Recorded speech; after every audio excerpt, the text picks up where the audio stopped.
He didn't even look up from his phone. That was the part Amara Brooks would remember long after everything else blurred. The way the man in the charcoal suit just sat there, scrolling through something on his screen while the assassin's hand slid inside his jacket, like he had all the time in the world, like he owned every second in that room. Maybe he thought he did.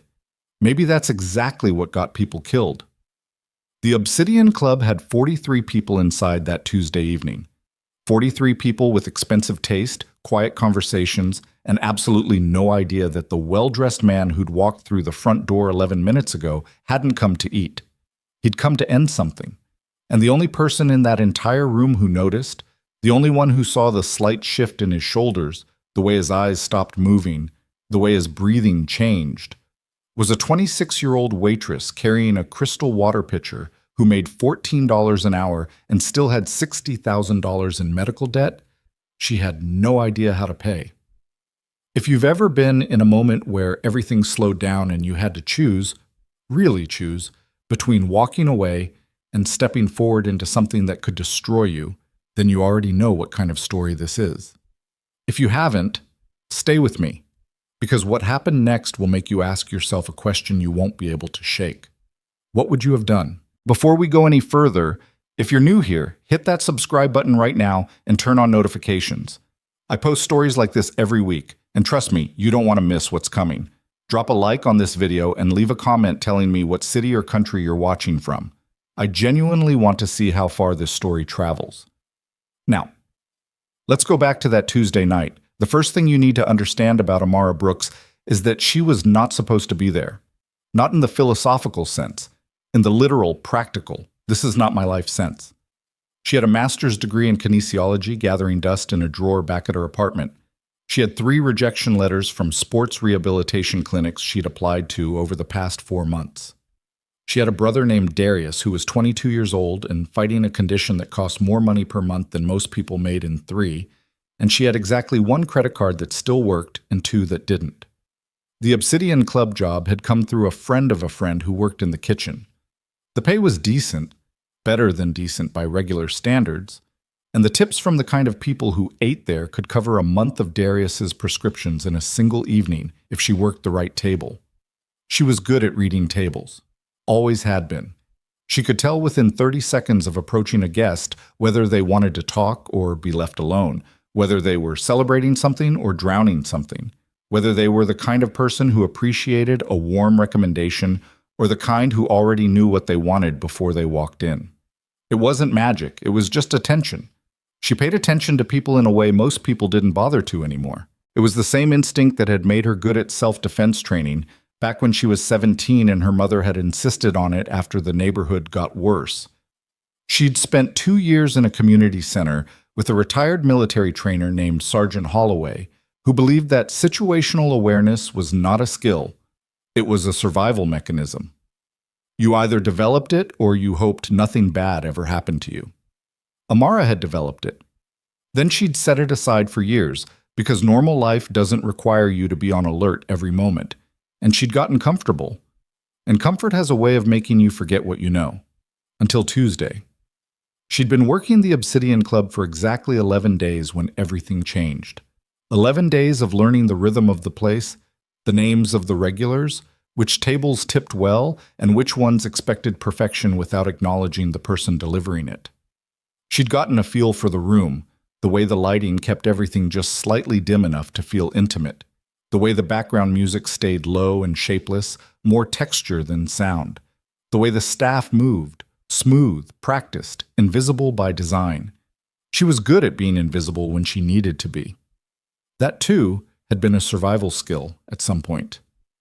The man at table 7 had been seated 40 minutes before she noticed something was wrong. Not with him. With the room. It was a subtle thing, a shift in the air that she couldn't have explained if someone had asked her to, which no one did, which was the problem. She was carrying water to a couple near the window when her eyes drifted toward the entrance and landed on a man she'd seen come in 20 minutes before. Tall, well-dressed, the kind of tailored suit that said money without shouting it.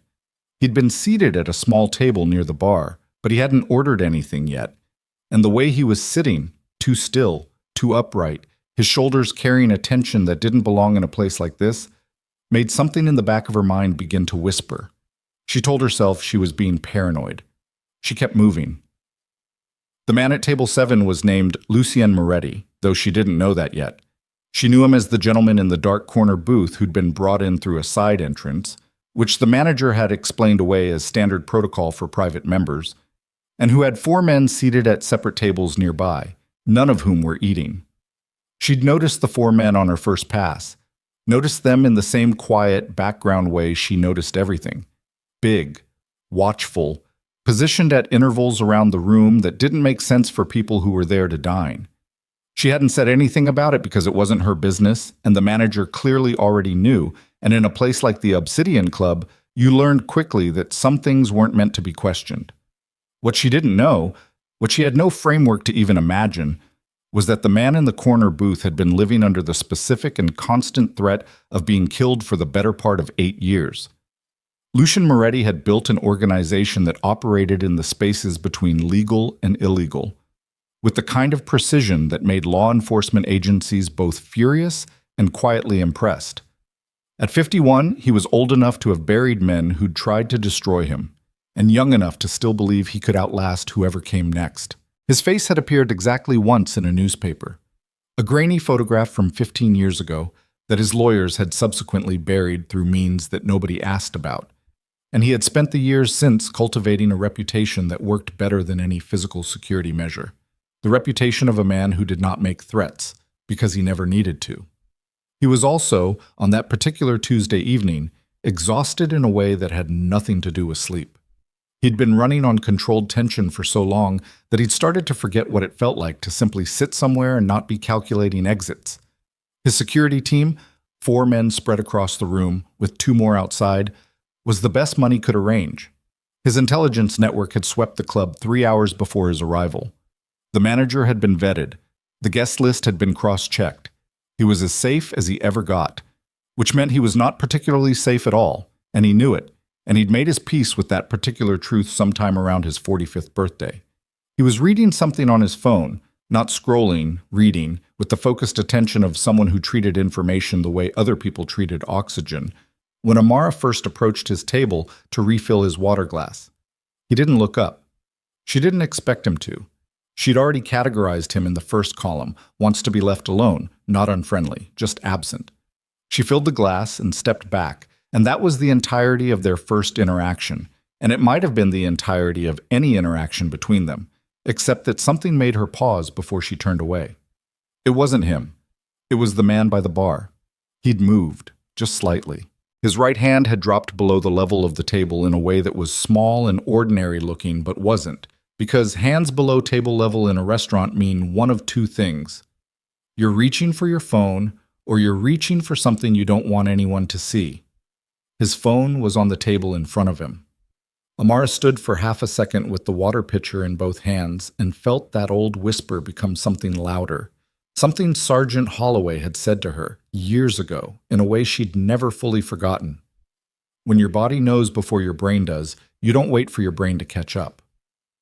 She took 1 step toward the bar side of the room. The man's hand came back up, empty. She exhaled, told herself again that she was being ridiculous. This was the Obsidian Club. The guests here were senators and surgeons and people who owned things that couldn't be bought on a salary. The security in this building alone. The man stood up. And the thing about the way he stood, the specific mechanics of it, the way his right elbow stayed slightly tucked inward, the way his left hand stayed flat and deliberate against the table for balance, made every single thing Sergeant Holloway had ever drilled into her come flooding back in one cold, crystalline wave. He was drawing, and he was already halfway up, and he was looking directly at the corner booth. And there were 4 security personnel in this room, and not one of them was looking at him because they were all watching the door and the windows and the exits like they'd been trained to do. And none of them were watching a man who was already inside, already seated, already past every checkpoint, already... Amara moved. She didn't decide to. That was the honest truth of it, and she would try to explain it to people later and mostly fail because there was no decision.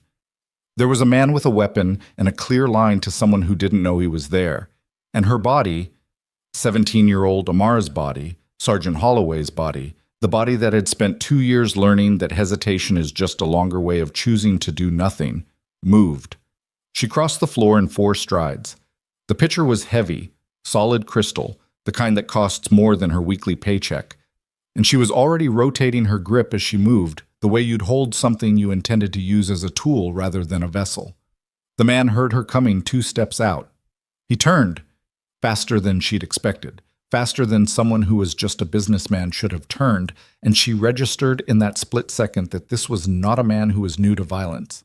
And his arm was coming up with the gun in his hand, and she was already committed, already past the point where stopping was a viable option.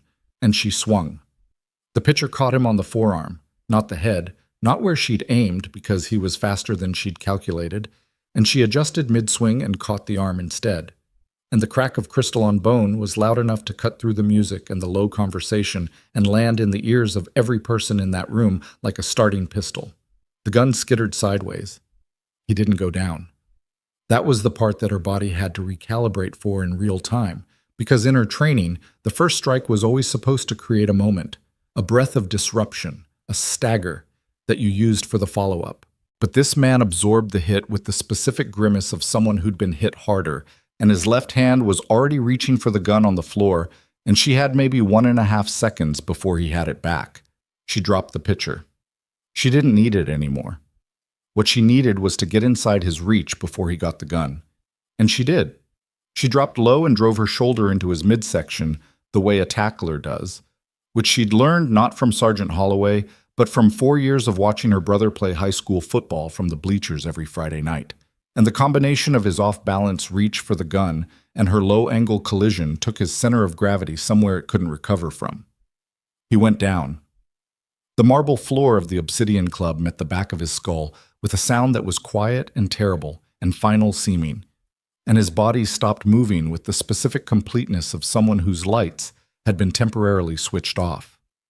Amara stood over him, breathing through her mouth, with the gun on the floor between them and her hand shaking in a way she hadn't authorized them to do. The room had gone so quiet that she could hear the background music for the first time all night. She became aware, slowly, that every person in the Obsidian Club was staring at her. She became aware, more slowly, that the 4 men from the surrounding tables had converged and were now standing in a half circle around her with their own weapons drawn. And she had one terrifying moment of thinking she'd completely misread the situation, and then one of them said something rapid and low into an earpiece, and they lowered their guns. Not at her. They lowered the guns, period. She looked across the room toward the corner booth. The man who'd been reading his phone was standing now. He hadn't moved to the center of the room like everyone else. He was still at his table, very still, and he was looking at her with an expression that she couldn't fully decode. It wasn't gratitude exactly, and it wasn't surprise exactly, and it wasn't the look of a man who'd just been through something terrifying, though he obviously had. It was more like recognition, the look of someone who'd just seen something they hadn't expected to see, and were taking their time deciding what to do about it.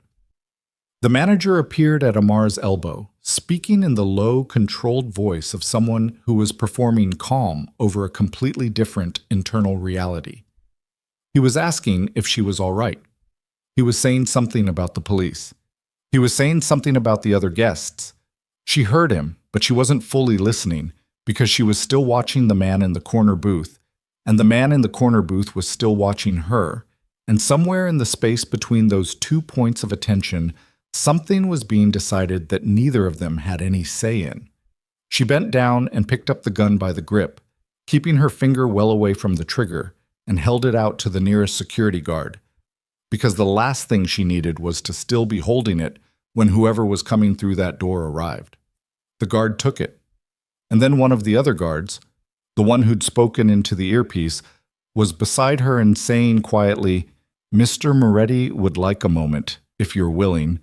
And she looked at him and said, in a voice that came out steadier than she felt, "Tell Mr. Moretti he can wait until I make sure none of my other tables need anything." There was a pause. The guard blinked. And then from across the room, from the corner booth, came the sound of a quiet exhale that might have been a laugh, and probably was. Amara set the empty water pitcher on a nearby table, One handle had broken off in the struggle, and there was a crack running up one side, and straightened her uniform jacket and turned toward the window table to check on the couple she'd been serving when this all started. The woman at the table looked at her with wide eyes and said, in a whisper, "Are you okay?" Amara looked at the woman, looked at the cracked pitcher on the table, looked at her own hands still trembling in the specific way of adrenaline finding nowhere to go. "I'm fine," she said. "Can I get you anything else?" The woman stared at her for a long moment, and then she said very quietly, "You're incredible." Amara didn't say anything to that. She didn't know what to say. She didn't feel incredible. She felt like her knees were thinking about giving out, and she'd rather they do it somewhere private after her shift when no one was watching. She made it through the next 10 minutes on autopilot. The police arrived. Statements were taken. The man on the floor was conscious again by the time they cuffed him, though he didn't speak, and the look on his face was the contained, assessing look of someone running calculations, not the panicked look of someone who'd been caught committing a crime of passion. That detail registered somewhere in the back of Amara's mind and stayed there, a small, cold stone she couldn't quite ignore. He'd been sent. This hadn't been random. Someone had sent this man here, tonight, for a specific purpose, with a specific target, and that meant the target was still there, in his corner booth being very quietly furious in a way that didn't show on his face at all. She was called to give her statement to a detective who seemed both professionally calm and personally floored by what the witnesses were describing, and she told him what she'd seen and what she'd done in the same clear sequence of events language she'd use to describe any practical task. And the detective kept looking at her with an expression she couldn't interpret and writing things down very carefully. When she was done, she was told she was free to go for the evening. The club was shutting down for the night. She retrieved her bag from the staff room, changed out of her uniform jacket, and was in the hallway near the side exit when she heard footsteps behind her and turned to find one of the 4 guards. Not the one who'd spoken to her before. A different one, older, with the specific economy of movement that came from a long time spent in a security role, standing a respectful distance away. "Ms. Brooks," he said. She didn't ask how he knew her name. She'd already accepted that some things tonight were going to resist normal explanation. "Mr. Moretti would like to express his appreciation personally, if you're willing to take 5 minutes." She thought about it. She thought about Darius in the hospital, with the bills she couldn't look at anymore because looking at them was its own kind of violence. She thought about the man on the floor and the way his eyes had moved before she'd swung, and the cold stone feeling she hadn't been able to shake. She thought about this look on Lucien Moretti's face across the room, that quiet, assessing recognition, and thought, this man is not going to offer me a gift card. 5 minutes, she said. The guard nodded and turned, and she followed him back toward the corner booth, with her coat over her arm and her bag over her shoulder, and her hands finally starting to stop shaking. The man who stood when she approached the table was taller than she'd registered from across the room. That was the first thing. The second thing was that he looked tired in a way that was deep and structural, not surface, the kind of tired that no amount of sleep was going to fix because it wasn't coming from the body. He didn't offer his hand. He said, "You were faster than my team." She said, "Your team was watching the wrong direction." He looked at her for a moment in a way that suggested he was unaccustomed to people responding to his statements rather than deflecting them. "Sit down," he said, not unkindly, but not as a question. She sat. He sat across from her, and the nearest guard moved to a discreet distance, and Lucien Moretti put both hands flat on the table, which was, she would later understand, a deliberate and unusual gesture from a man who preferred to keep his intentions less readable, and said, "Tell me your name." "Amara Brooks." "How long have you worked here?" 11 days. A pause. "And the self-defense training?" "A long time ago. Community center, couple blocks from where I grew up." He nodded. Not like he was impressed, like he was filing something away. "I owe you my life," he said. He said it the way you'd state a business fact. Not dramatic, not grateful sounding, exactly, though she didn't think he was ungrateful. More like, "This is what the math says, and I deal in math." "You don't owe me anything," she said. because that felt true, and because she was too tired and too shaky to be gracious about it. I saw what I saw and I moved, that's all. That's all, he repeated, and the faint, almost not quite a smile moved across his face again. Is there something you wanted to say to me? She asked. You said 5 minutes. He looked at her for a long moment, long enough that she started to feel like she was being evaluated for something she hadn't applied for. Yes, he said. Then say it. He leaned forward slightly. His voice, already quiet, dropped another register, and what he said next sat in the air between them like a door opening onto something neither of them could see past. The man who came here tonight wasn't alone, and by tomorrow morning, the people who sent him are going to know he failed, which means they're going to know you exist. He paused. Do you understand what I'm telling you? Amara looked at him. She understood. She just didn't know yet what it was going to cost her. What happens now? She asked. Lucien Moretti picked up his glass, took a slow drink of water, the same water she'd poured for him less than an hour ago, and set it back down. That, he said, depends entirely on what you decide in the next 60 seconds. 60 seconds. Amara sat with that number and felt it compress into something that had no relationship to actual time. The restaurant was mostly empty now. Police had cleared the guests, the staff had been herded toward the front, and the only people left in the immediate vicinity of Table 7 were her, Lucien Moretti, and the guard standing far enough away to be a suggestion of privacy rather than an actual one. She looked at the man across from her and did what she always did when she needed to understand something quickly. She stopped thinking and just looked. What she saw was a man who was not afraid. Not in the way people who'd just almost been shot were supposed to be afraid. There was no residual adrenaline in his posture, no shaking hands, no overbrightness in the eyes that came from the body deciding, all on its own, that it had come very close to not existing anymore. Instead, he sat with the specific stillness of someone who had run this calculation before, the calculation of almost dying, and had arrived each time at the same conclusion, that it changed nothing. That was either the bravest thing she'd ever seen or the most broken. She hadn't decided which yet. 60 seconds passed, she said. I know. You didn't say anything. I was waiting to see if you'd run. She looked at him steadily. I'm still here. He nodded. Once. Like that meant something specific to him.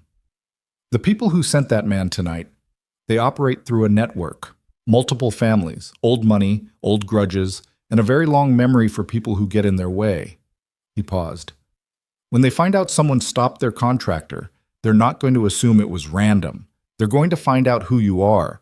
And when they do, being unconnected to me won't protect you. It'll just mean you're unprotected. Amar pressed her tongue against the back of her teeth. So what you're saying is that I'm in danger because I helped you? Yes. And your solution to that is, what exactly? My solution is to make sure you're not unprotected.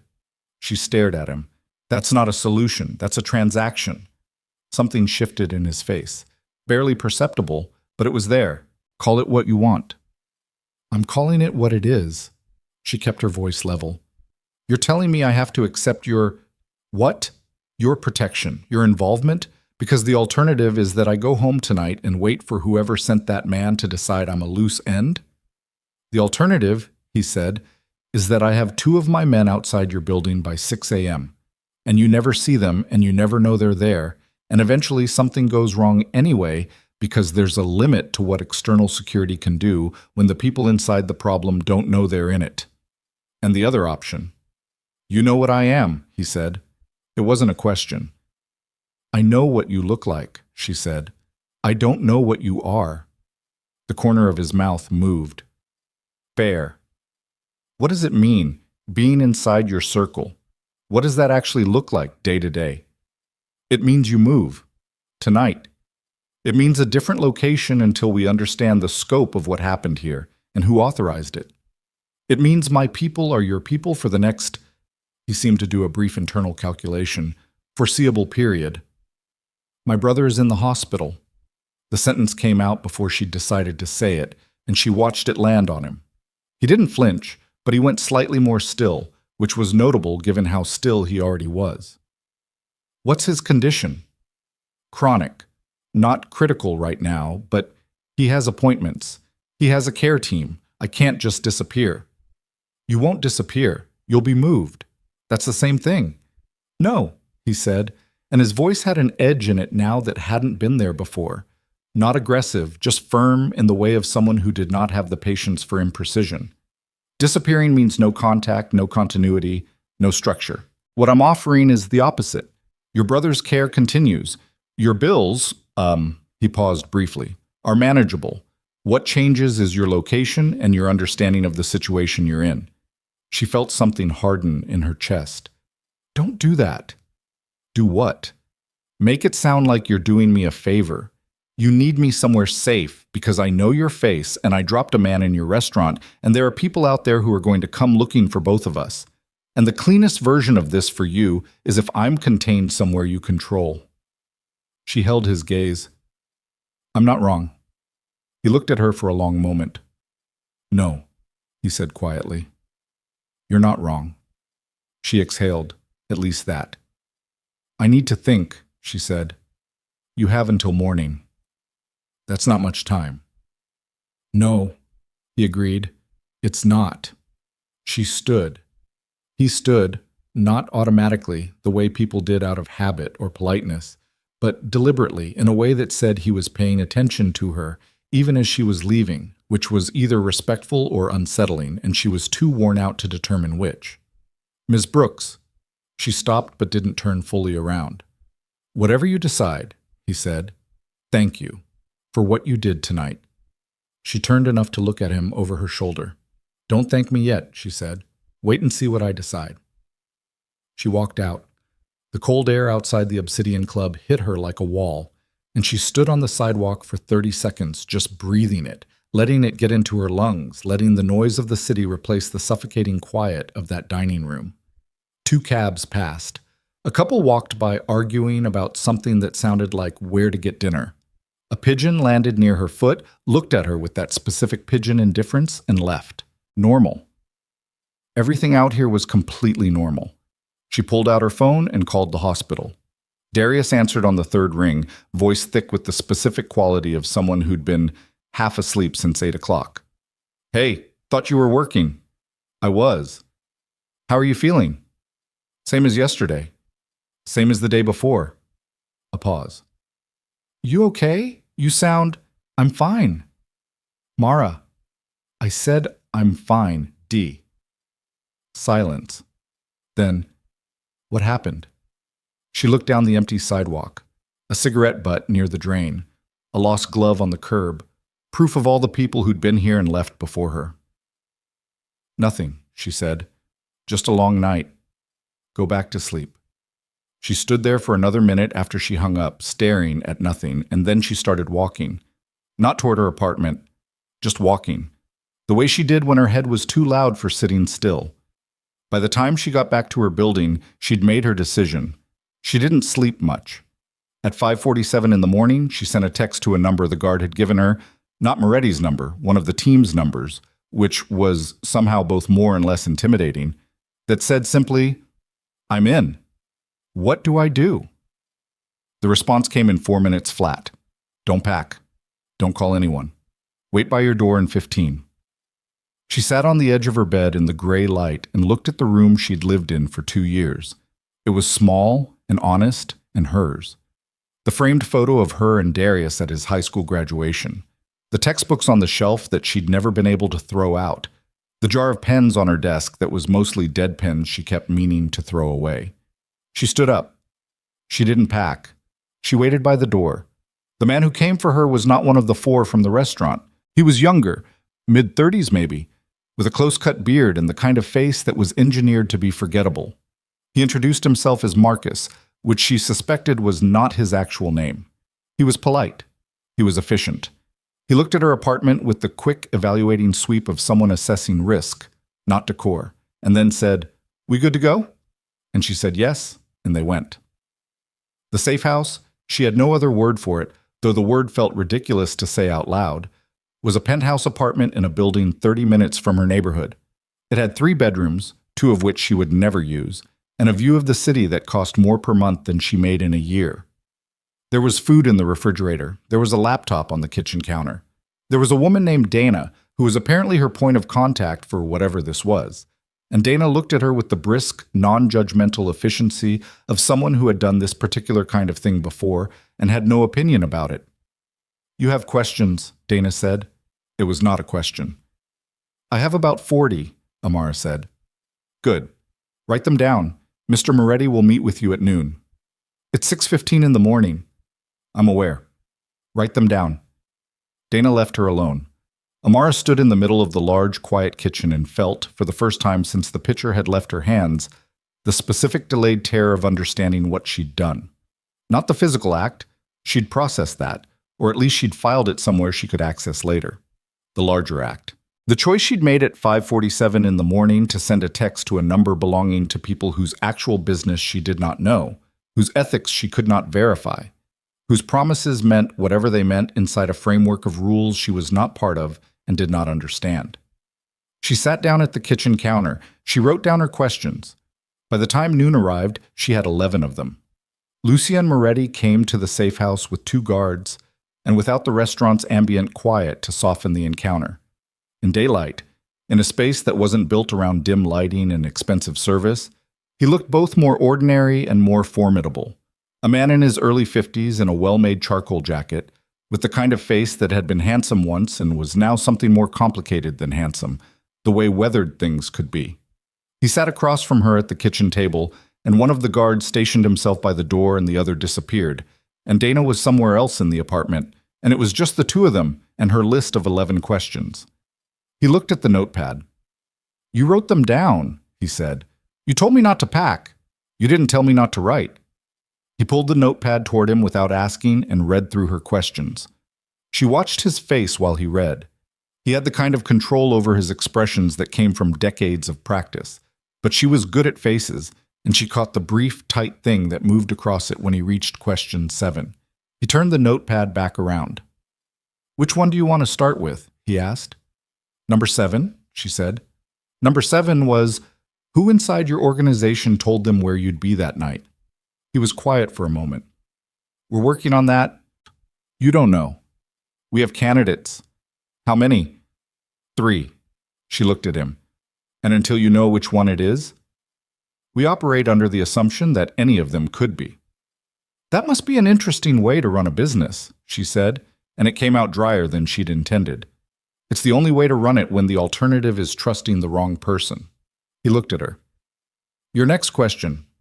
"Number 3. Number 3 was, what exactly am I supposed to be doing here?" He leaned back slightly. "For now, nothing. You stay safe, you stay quiet, you don't communicate with anyone outside the channels Dana gives you." "And my brother?" "His care team has been contacted.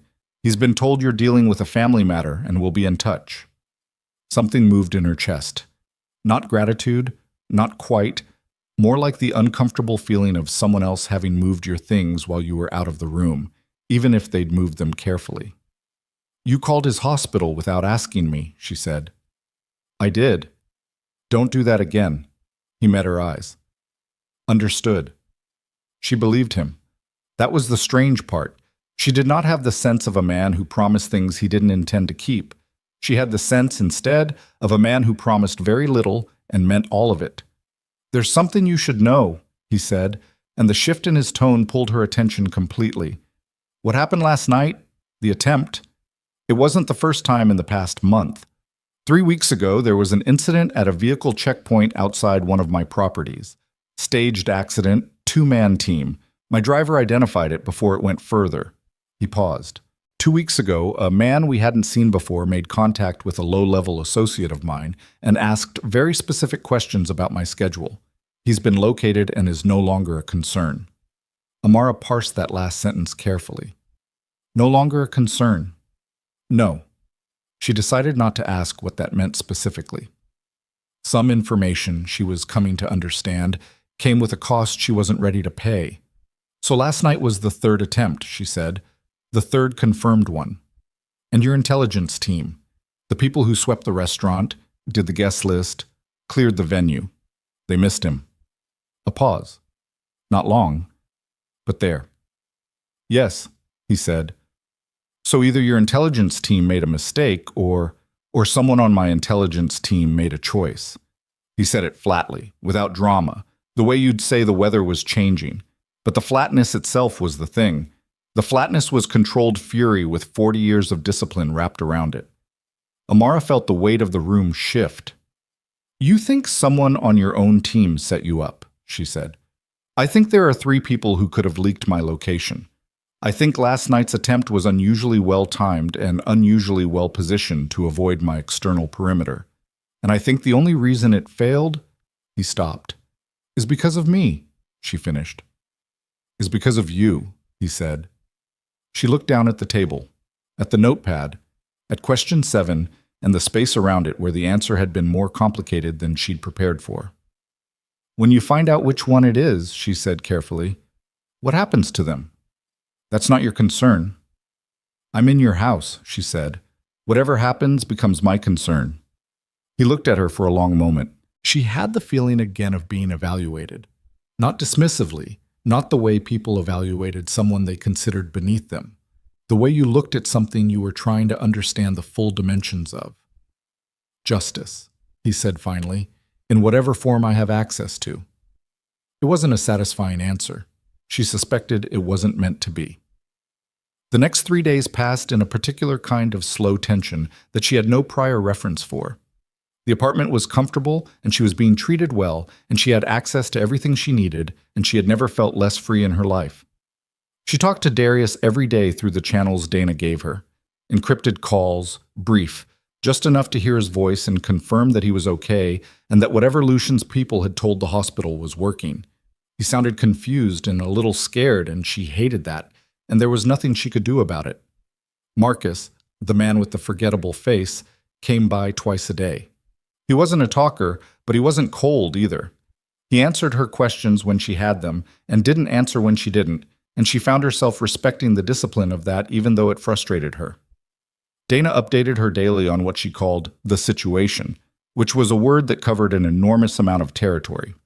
The rival organization had gone quiet in the days following the restaurant incident, which Dana said was expected, and which Marcus said, with the careful neutrality of someone choosing words very precisely, meant they were planning something bigger.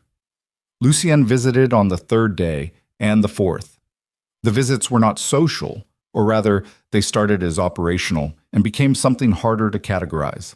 He had questions about what she'd seen before she moved, about the specific sequence of the attacker's gestures and posture, about her training background and how much of it was still intact.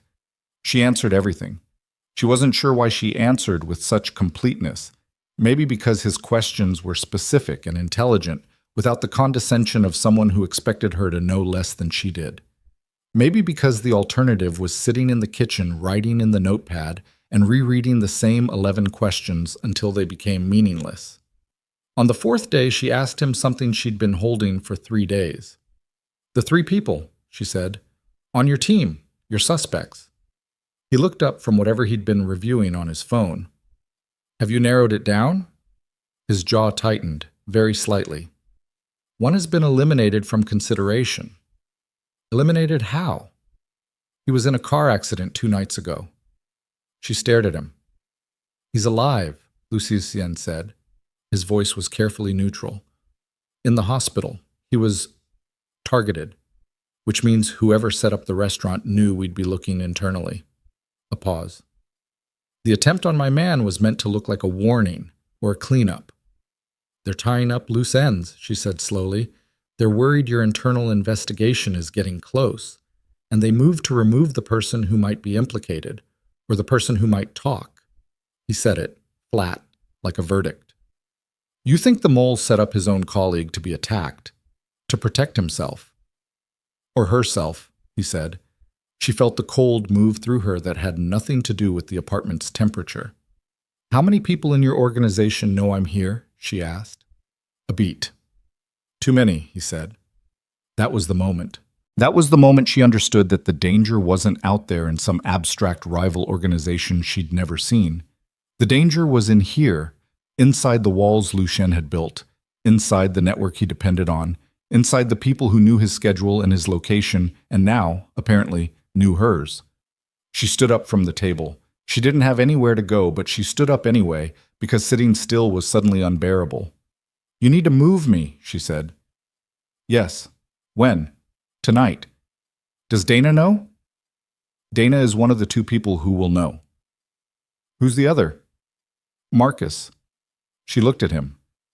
"Not your internal team." "Not my internal team," he said, and there was something in his voice that was not quite pain and not quite rage, and was, she thought, the specific sound of a person betraying people they'd trusted before they even had proof, because waiting for proof was the last luxury they had left. She said, "I'm sorry." He looked at her sharply, like the words had surprised him. "For what?" "For whatever it costs you," she said, "to not know who it is, to have to look at the people around you and run the calculation every time." He was quiet for a long moment. "Don't be sorry," he said finally. "Be careful." She nodded. He stood, and she expected him to leave. That was the pattern. He arrived, they talked, he left, and the apartment settled back into its specific quiet. But he didn't move immediately toward the door. He stood at the table with both hands on the back of his chair, and he said, without looking at her, "There are 2 names left on my list of candidates. I'm going to find out tonight which one it is. And when I do—" He stopped. "When you do?" she said. He looked at her then, and what was on his face was not the controlled, strategic expression she'd gotten used to. It was something rawer, something that had been under all the rest of it the whole time, like a structural beam you only saw when the walls came down. "When I do," he said quietly, "everything changes. For all of us." He left. She stood in the kitchen for a long time after. Marcus came at 9 that evening to move her to a second location, a smaller place, less conspicuous, in a different part of the city. She packed the few things Dana had provided her with and followed him to the car without speaking. And they drove through the city in the kind of silence that had nothing to do with comfort and everything to do with both people running the same calculation. How much do we actually know, and how little is it? At 10:43, her encrypted phone buzzed with a message from a number she didn't recognize. She looked at Marcus. He looked at the phone. His jaw went tight. "Don't answer it," he said. "Who is it?" "Don't answer it," he said again, and the repetition was the answer. She looked at the message. It was 4 words. "We know where you are." The car accelerated, and somewhere across the city, in a room she would never see, someone who had spent weeks carefully dismantling Lucien Moretti's defenses from the inside finally made the move that Marcus didn't slow down. He pressed the accelerator with the specific calm of someone who'd trained for exactly this moment and was now executing rather than reacting, and the car moved through the night streets with a controlled urgency that was somehow more frightening than speed would have been. Speed said panic. This said calculation. And calculation meant he already knew how bad it was. Amara kept her eyes on the side mirror. The street behind them was ordinary. Streetlights, parked cars, a late bus pulling away from a stop. Nothing that looked like pursuit. Nothing that looked like anything except a normal city doing normal city things at 10:43 on a Thursday night. "How did they get this number?" she said. It wasn't a question exactly. "Working on it." "Marcus." "I said I'm working on it." His eyes were on the road and his hands were steady on the wheel, and his voice had gone to a flat register that she recognized now as the sound a person made when they were pushing emotion completely out of the equation because the equation didn't have room for it. She looked back at the phone. 4 words on a screen. The kind of message designed not to threaten but to demonstrate. "We don't need to threaten you, we just need you to know that we can." It was a power move, a signal. Someone telling them that the walls they thought they'd built had already been walked through. She turned the phone face down on her knee. "Where are we going?" she asked. "Different location than planned." "You changed it." "The moment I saw that message." "Good," she said, and meant it. They drove for 22 minutes without speaking. She counted intersections the way Sergeant Holloway had taught her, not because she expected to need the count, but because doing something concrete with her mind kept the other parts of it from spiraling into territory she couldn't afford right now. Darius. The hospital. The care team that had been quietly managed by people she barely knew. If they had this number, if they knew this location, what else did they have? She picked the phone back up and typed a message to Dana's number. Are you with him? The response came in 40 seconds. Yes. Moving. She exhaled. Marcus pulled into the underground parking structure of a building she didn't recognize. Newer construction, glass and steel, the kind of anonymous mid-city tower that had 100 apartments and a rotating roster of short-term tenants and no doorman who knew anyone's name. He cut the engine and sat for 3 seconds before opening his door. 3 seconds of listening. She'd learned what that looked like now. She did it too. Nothing. They went up in the service elevator to the 14th floor, and the apartment he brought her to was smaller than the last one. 1 bedroom, a kitchen that was more of a counter, windows that looked into the side of another building rather than out across the skyline. Functional. Unmemorable. The kind of place that was designed to hold a person rather than house them. There was a man inside already. Not one of Lucien's regular team, someone she hadn't seen before. Older, maybe 60, with the gray-brown coloring of someone who spent time outdoors and the patient, settled quality of someone who'd been waiting for a while and expected to wait more. He stood when they came in and nodded at Marcus and looked at Amara with the specific neutral assessment she was getting used to. This is Reeves, Marcus said. He stays with you tonight. Where are you going? To figure out how that message happened. She looked at him.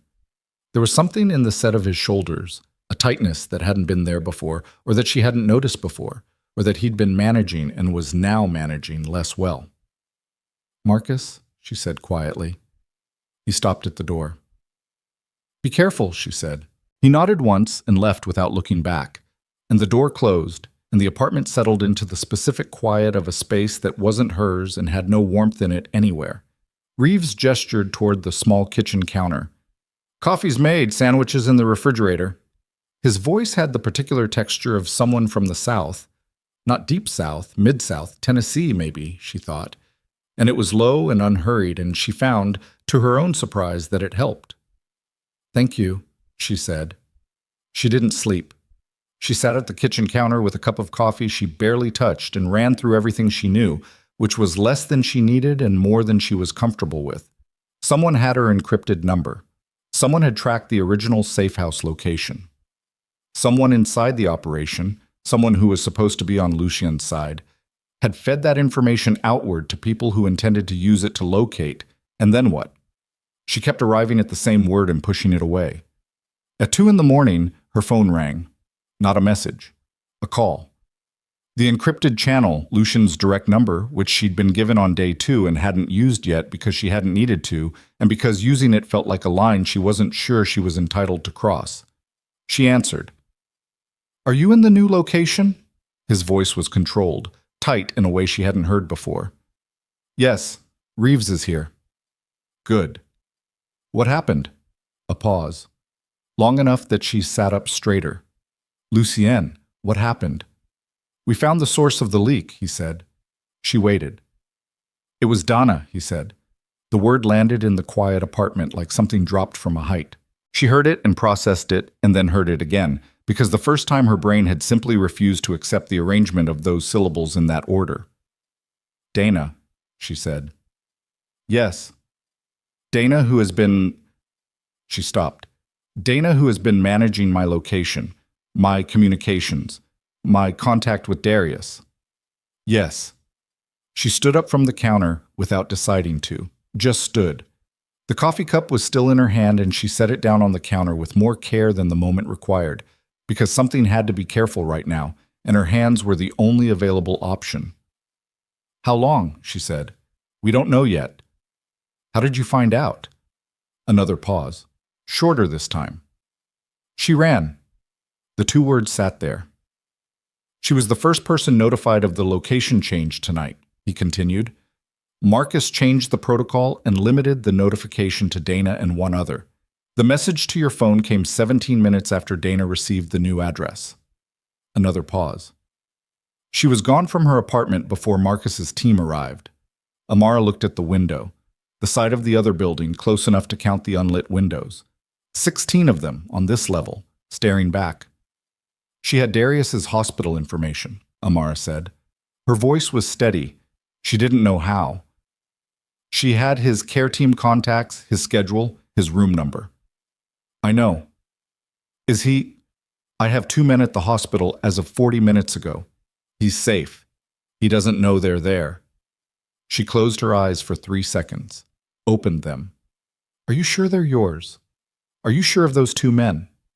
Silence on the line, and then, yes, I'm sure of those 2. How can you be sure of anyone right now? Because those 2 men have been with me for 17 years, and one of them has a daughter Darius's age, and I am choosing to trust that. His voice had gone rough at the edge. Not breaking, just rough. The sound of something that was being held together by will rather than by ease. That is the calculation I'm making. I need you to let me make it.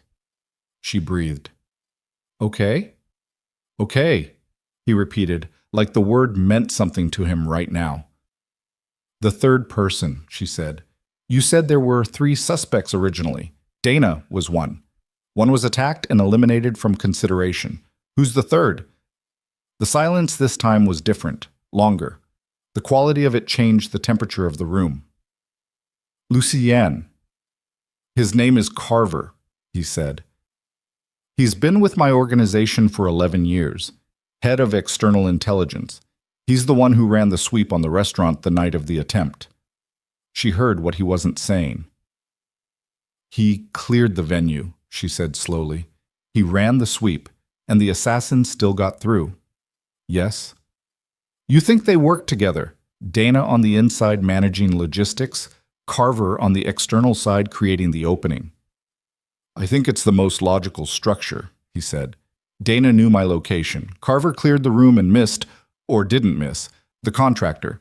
Together they could have managed the attempt without either of them appearing directly implicated. But the attempt failed. Because of you, he said. Quiet, flat. Not transactional this time. Something else in it. Something she didn't have a name for. Where is Carver now? That is the problem, he said. She waited. Carver is currently overseeing the security for a meeting that's happening tomorrow morning. A meeting I cannot cancel without signaling to the rival organization that we know we've been compromised. The implications arranged themselves in her head with horrible clarity. He's going to be in the room at a meeting where... How many people? 11? 12, including myself. And you can't pull him without tipping your hand. If I pull him tonight, without cause, he disappears the way Dana disappeared, and I lose whatever intelligence he still carries. A pause. If I let him run the security for tomorrow's meeting and he's been coordinating with the rival organization, then the meeting is the trap, she said. Yes. She pressed 2 fingers against her temple. Not a headache, just pressure. Something to push back against. You need proof before tomorrow morning, she said. I need proof before 6 a.m. She looked at the clock on the microwave, 2:17. That's less than 4 hours, she said. I'm aware. What kind of proof are you looking for? Any communication between Carver and the rival network. Any financial transaction, any contact we can document. He paused. There's a server, in a property Carver manages, an office space he maintains under a secondary identity. Marcus is there now. If there's anything on those systems, we'll know in the next 2 hours. And if there's nothing? He didn't answer immediately, and in the gap of that answer, she heard the thing he was managing tonight. The thing that wasn't just strategy, wasn't just problem solving. The specific devastation of discovering that people you'd trusted had been working against you, not for a week or a month, but potentially for years, and every decision they'd touched was now in question. Then I walk into that meeting tomorrow, he said finally, and I do the best I can with what I have. She sat with that for a moment. That's not good enough, she said. No, he agreed. It's not. There's another option, she said, and even as the words were forming, she was aware that she was about to say something she couldn't unsay, something that would move her from passenger to participant in a way that had no clean reversal. If Carver thinks Dana ran because she panicked, If he doesn't know yet that you've identified them as a pair, he might still be operational, still communicating. What are you suggesting? I'm suggesting that Dana didn't just have my location. She had my communication channel, my encrypted number. She paused. If someone were to reach out to her on that channel, someone who sounded like they were scared, who sounded like they were looking for a way out. No, he said, immediately, hard. If she responds, she might lead you to, no, absolutely not. Lucien, you are not bait. His voice had lost the controlled roughness and gone somewhere colder. That is not a discussion. I'm not asking your permission, she said. I'm telling you it's an option. It's not an option I will use. You said you need proof by 6 a.m. I said no. She stopped. Not because she'd run out of argument, she hadn't, but because she could hear something in his voice that had nothing to do with strategy. Something that was genuinely, uncomplicatedly, not about the operation at all. She decided to let it go. For now. Get some sleep, he said. Reeves will stay through the morning. I'll be there by 7 regardless of what Marcus finds tonight. And the meeting? Leave the meeting to me. She didn't say anything else. He ended the call, and she sat with the phone in her hands and stared at the wall for a long time. Reeves, who had been occupying the chair near the door with the practiced invisibility of someone who is very good at not being in the way, said quietly, "You should try to sleep." "I know," she said. "Knowing and doing aren't the same thing." "No," she agreed. "They're not." She went to the bedroom. She lay down on top of the covers with her clothes on. She stared at the ceiling and listened to the city outside the window and waited for her brain to slow down enough to be useful rather than just loud. At 4:11, Marcus called Reeves. She heard the conversation from the bedroom, just Reeves's side of it, brief and clipped, and was already sitting up when he appeared in the doorway. "They found something," he said. She was on her feet before he finished the sentence. What Marcus had found was not everything. It was not the comprehensive, court-admissible documentation of a years-long conspiracy. It was a series of encrypted communications on a secondary server that Marcus's tech contact had spent 90 minutes breaking open, and what was inside was partial and fragmentary, and in some places deliberately obscured, but it was enough. Enough to show that Carver had been in contact with a communications channel linked to the rival organization for at least 14 months. 14 months. She read that number on the screen of the tablet Marcus brought to the apartment at 4:37 in the morning and felt something that wasn't quite nausea and wasn't quite rage, but was somewhere in the specific terrain between them. 14 months meant the restaurant hadn't been an opportunistic move. 14 months meant the vehicle checkpoint 3 weeks ago. 14 months meant every piece of intelligence Carver had produced in the past year and a half needed to be re-examined. Every sweep he'd run, every clearance he'd issued, every threat assessment he'd generated. 14 months meant Lucien had been walking around with a map that someone else had drawn, and the territory on that map was nothing like the actual ground. Marcus called Lucien at 4:42. She listened to his side of the conversation. Again, just fragments, but she was getting practiced at reconstructing the whole from the parts. She heard, confirmed. She heard, 14 months, maybe longer. She heard, the meeting. And then a pause that lasted long enough to mean something significant was being decided. And then, understood. Marcus lowered the phone. She looked at him. He's still going to the meeting. Marcus set the tablet on the counter. Yes. With Carver running security. With Carver there, yes. She crossed her arms, not defensive. She was cold, and the apartment's heating had never fully kicked in, but the gesture also happened to be a way to keep her hands occupied. That's his call, Marcus said. Flat, careful. I know it's his call. I'm not disputing whose call it is. I'm saying it's the only move he has, Marcus said, and this time his voice had something in it that wasn't flat, something tired and specific. If Carver runs, he carries everything he knows to the other side. If they cancel the meeting, the rival organization knows they've been found out, and they accelerate whatever they're planning. If Lucien doesn't show, it signals weakness at exactly the wrong moment. He looked at her. There is no clean option here. There hasn't been since the restaurant. She looked at him. He looked back. They were both tired in a way that was beyond sleep. The specific exhaustion of too much information held under too much pressure for too many hours without anywhere to put it. "What time is the meeting?" she asked. 8 a.m. She checked the microwave clock. 4:59. 3 hours. "I want to be there," she said. "No." "Marcus." "No. And before you tell me you're not asking my permission, let me be clear. This is not about permission.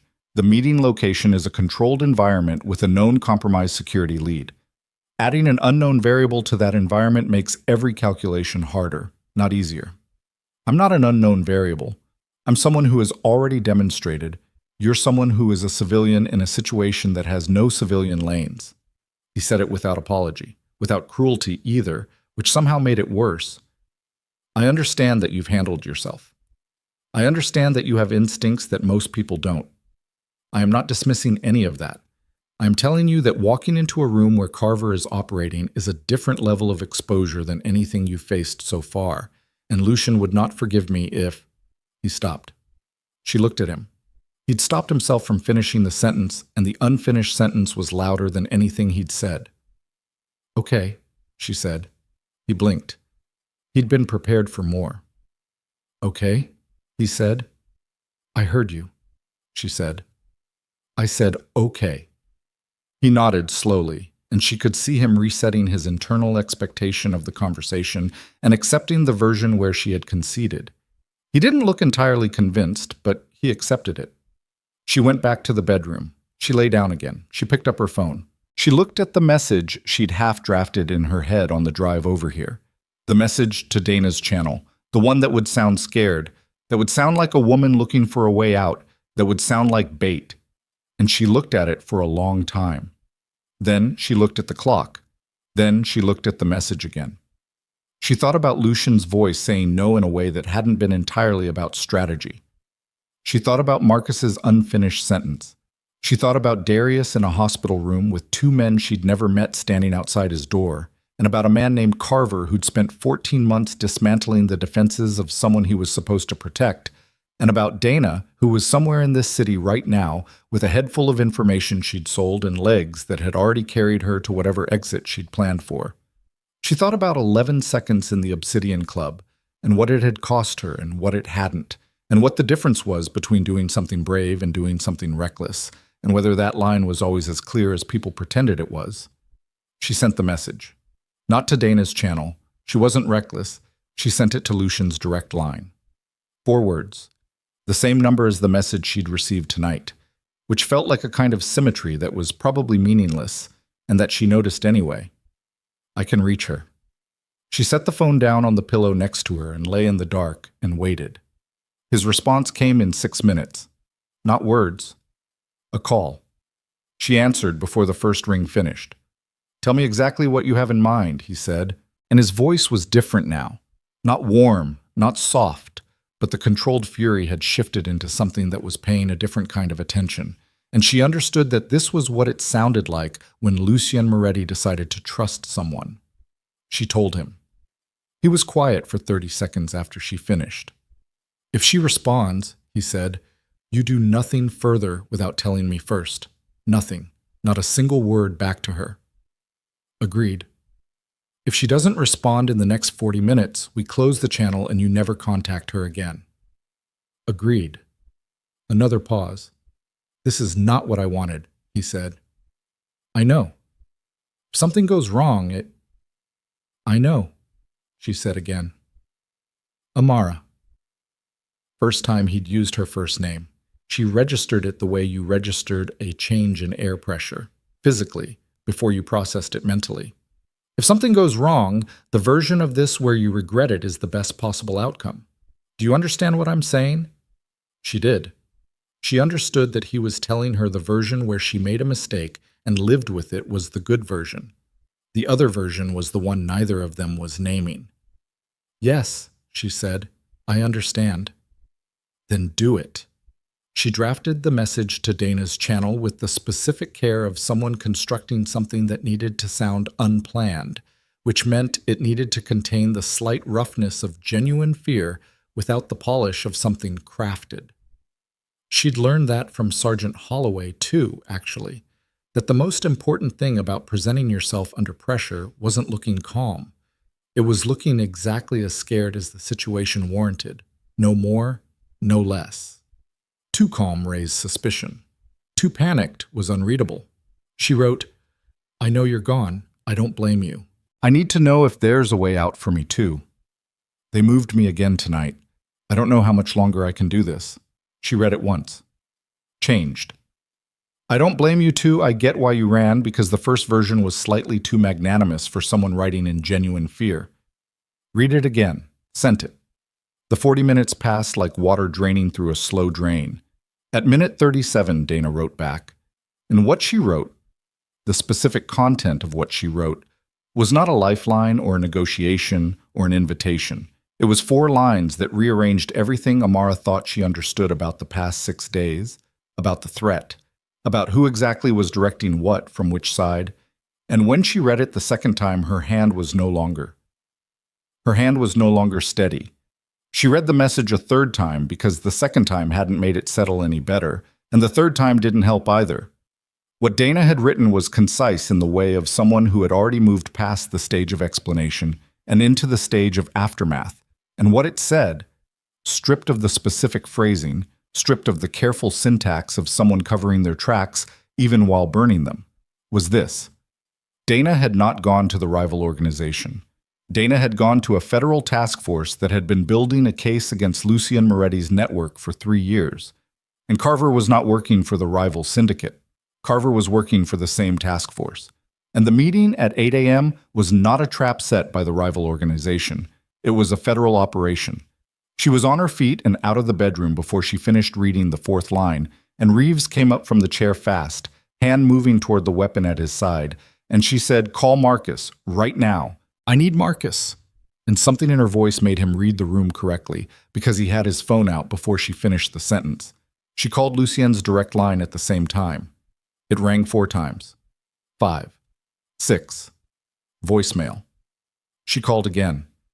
Reeves was talking to Marcus in low, quick sentences and watching her with an attention that was no longer the patient watchfulness of a man assigned to babysit, but the focused assessment of someone recalibrating the situation in real time. Lucien's line rang again, picked up on the 3rd ring. Not Lucien. One of the guards. His voice was tight and fast and low. "He can't talk right now. I need 30 seconds. Tell him I need 30 seconds. Miss Brooks, tell him, right now, 30 seconds. A pause. Muffled sounds. Then Lucien's voice, clipped and hard. "Make it fast. The meeting is federal. Carver is an informant. Dana went to the task force, not the rival network. The 8 a.m. meeting is an arrest operation." Silence. Not long. 4 seconds maybe. But 4 seconds of silence from Lucien Moretti in a situation like this one was longer than a minute of anyone else talking. "Source," he said. "Dana." She messaged back. "You still have the line open?" "Yes." Another silence. 2 seconds. "Get out of the apartment," he said. "Marcus will have a location in 5 minutes. Don't use any channel except mine. Go." The line went dead. She looked at Reeves. He was already moving toward the door, phone to his ear, a different energy in his body now. Not urgency exactly, but the tightly wound kinetic readiness of someone who'd been waiting for the real situation to reveal itself and was relieved, in the specific way of professionals, that it finally had. "Marcus is pulling a car," Reeves said. 4 minutes. "Lucien is at the meeting location already?" "He arrived at 7:40. Meeting starts in..." Reeves checked his watch. 16 minutes. 16 minutes. She thought about Carver, about a man who had spent 11 years inside Lucien's organization, building the specific kind of trust that only time and proximity could manufacture, and who had spent some portion of that time feeding information to a federal investigation. She thought about the distinction between that and what Dana had done, and the distinction was thinner than she'd have liked it to be, and she filed that thought away for later when there was a later to put it in. "Can you reach him before the meeting starts?" she asked. "Marcus is trying. If Carver knows we've identified him, he'll signal the task force. They'll move early." Reeves looked at her. "I know." If they move early without the full... She stopped. How long has the task force been building? Did Dana say? She looked back at the phone. Dana's channel. 4 lines that had rewritten the last 6 days. She typed, "How long has the investigation been running?" The response came in under a minute. 3 years. They have enough. Tonight was always going to be the end. She showed Reeves the screen. He read it. His jaw tightened. 3 years? He said, not quite to her. 3 years of Carver feeding them information, she said. Everything Lucien thought was protected. Let's move, Reeves said.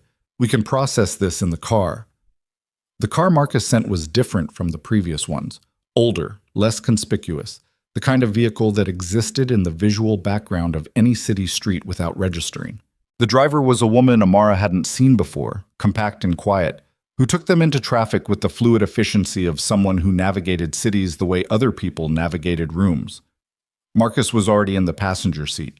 He turned when she got in the back with Reeves and said, without preamble, "I reached Lucien. He's aware. The meeting is being restructured." Restructured how? He's not canceling. He's changing the location. Can he do that in 16 minutes? 12 now. She looked at him. Marcus, he's moving the meeting to a secondary location, one that was not on any documentation Carver had access to. He paused. It's a risk. Some of the attendees won't make the redirect in time. Some might not come at all. And Carver? Marcus looked at her steadily. Carver doesn't know yet that the location has changed. He'll arrive at the original location and find nothing. She understood the geometry of that. Carver arrives at an empty location. His contact at the task force calls it in. The task force either moves on the secondary location, if they can find it in time, or they lose the operation window. Meanwhile, Lucien has the meeting he needs, with the people he trusts enough to redirect on 12 minutes' notice without Carver in the room. It buys time, she said, but the task force doesn't disappear. No, Marcus said. They don't. The car moved through morning traffic. City coming alive around them in the ordinary way of cities, like coffee shops opening, delivery trucks blocking lanes, pigeons on every available ledge. The absolute normalcy of it pressed against the interior of the car like a different atmosphere. What does he do about the investigation? She asked. Marcus was quiet for a moment. That's above my pay grade. Marcus. He turns to look at her fully. In the morning light, he looked tired in a way that was close to the bone. He has lawyers. He has people who exist specifically to navigate this kind of exposure. What happens legally is a separate war from what happens this morning. He paused. This morning is about staying alive long enough to fight the legal war. She nodded. Because there was still the rival organization, there was still the coordinated multi-family effort to eliminate Lucien that had been running parallel to everything else. And the federal investigation didn't change the threat from that direction. If anything, it complicated it, because if the rival syndicate knew about the investigation, they might try to accelerate their own operation before federal involvement locked them out of the opportunity entirely. 2 wars, running simultaneously, from opposite directions. She thought about Sergeant Holloway, who used to say, "The worst position is not being outnumbered. The worst position is being attacked from directions you haven't mapped." She looked at Marcus. The rival organization, where are they in all this? He pressed his lips together. Active. We've had 2 surveillance flags in the last 6 hours. They know something is in motion even if they don't know the specifics. They might try to move today. Today is the window, he agreed. If they believe Lucien is occupied with the federal situation, then this morning is when they hit, she said. The car stopped at a light. Marcus looked at her. She looked back. Neither of them said what they were both calculating. The secondary meeting location was a property Lucien maintained under a corporate identity, so many layers removed from his name that even a 3-year federal investigation hadn't mapped it. A converted warehouse space in a part of the city that was half industrial, half gentrified, the kind of block that had artisan coffee on one corner and a freight logistics company on the next. The building looked like nothing. The inside was different. Amara had not been supposed to come. That had been Marcus's clear, direct, twice-stated position in the car. She'd heard him, and she'd agreed, and when the car stopped a block from the building, she'd gotten out and walked beside Reeves toward the entrance with the specific calm of someone who intended to be somewhere and was not going to be redirected. Marcus had said her name once, sharply, from behind her. She'd kept walking. The interior of the warehouse had been converted with the pragmatic thoroughness of people who needed function rather than aesthetics. Concrete floors, industrial lighting that was better than it looked from outside, a central area with a long table that currently held 7 of the 11 expected attendees. The other 4 hadn't made the redirect in time. The 7 who had were men and one woman who ranged from mid-40s to late 60s, and they all carried the specific quality of people who'd built things, not inherited them, built them, and who sat in rooms like this with the settled authority of people who had weathered other mornings like this one and intended to weather more. Lucien was at the head of the table. He looked at her when she walked in. She looked back and didn't apologize, and he didn't ask for an apology, and that was that. He turned back to the room. We continue. What happened in the next 40 minutes was the most compressed and brutal corporate restructuring she'd ever witnessed, conducted in language that was direct to the point of being skeletal, and which she understood approximately 60% of, which was enough. Lucien laid out the situation, the federal investigation, Carver's role, Dana's departure, with the same flat sequential clarity he'd used with her in the kitchen. He didn't minimize. He didn't editorialize. He presented the facts the way you'd lay materials on a table before a construction project. Here's what we have. Here is what we don't have. Here is what we're building with it. The 7 people at the table listened, asked questions. Some of the questions were sharp, and some of them were the kind of probing lateral questions that came from people who'd been in operations like this before and were looking for the weaknesses Lucien might not be seeing from where he stood. He answered all of them. She stood against the wall near the door and watched him work and felt, despite everything, the specific involuntary respect of someone watching a person who was genuinely excellent at what they did, doing it.